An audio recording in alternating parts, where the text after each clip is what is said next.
কুকুর মালিকের সম্পর্ক নিঃস্বার্থ ভালোবাসা ও বন্ধনে গড়া। মালিকের এক ডাকে সাড়া দিয়ে লেজে নাড়াতে নাড়াতে দৌড়ে আসে মালিকের পায়ের কাছে।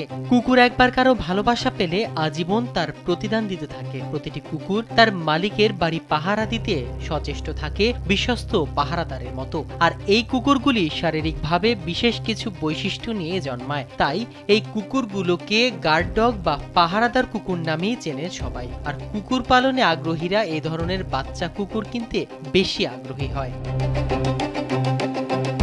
2018 সালে রাজধানীর খিলগাঁও ত্রিমোহনী ইটাখোলায় মাত্র 4 কাঠা জমির ওপর শাউন্স ক্যানেল নামে একটি কুকুরের খামার গড়ে তোলেন রিয়াদ মাহমুদ শাওন।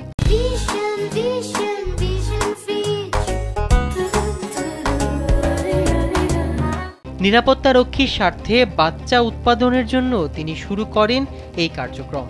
বর্তমানে তার খামারে রয়েছে 26টি বড় পাহারাদার কুকুর, জার্মান শেফার্ড, ইটালিয়ান ম্যাস্টিফ ও ইংল্যান্ডের বুল ম্যাস্টিফ। এদের এক একটি বাচ্চা বিক্রি হয় 40 থেকে 60 হাজার টাকায়। আশ্চর্যের বিষয় হচ্ছে, ক্রেতারা আগে মা বাবাকে দেখে বাচ্চার জন্য বুকিং দেন, এমনকি জন্মের আগে বিক্রি হয়ে যায় অনেক বাচ্চা।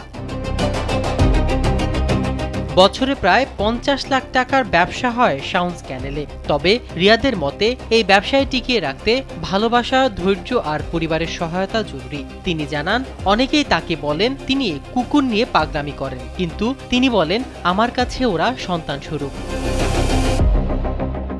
ভালোবাসা, পেশাদারি যত্ন আর নিরাপত্তার চাহিদা, এই তিন মিলিয়ে রিয়াদ মাহমুদের খামার হয়ে উঠেছে দেশের অন্যতম জনপ্রিয় পাহারাদার কুকুর উৎপাদন কেন্দ্র। বর্তমানে তিনি শুধু দেশে নয়, আন্তর্জাতিকভাবে অন্যান্য দেশে কুকুরের বাচ্চা বিক্রির কথা ভাবছেন।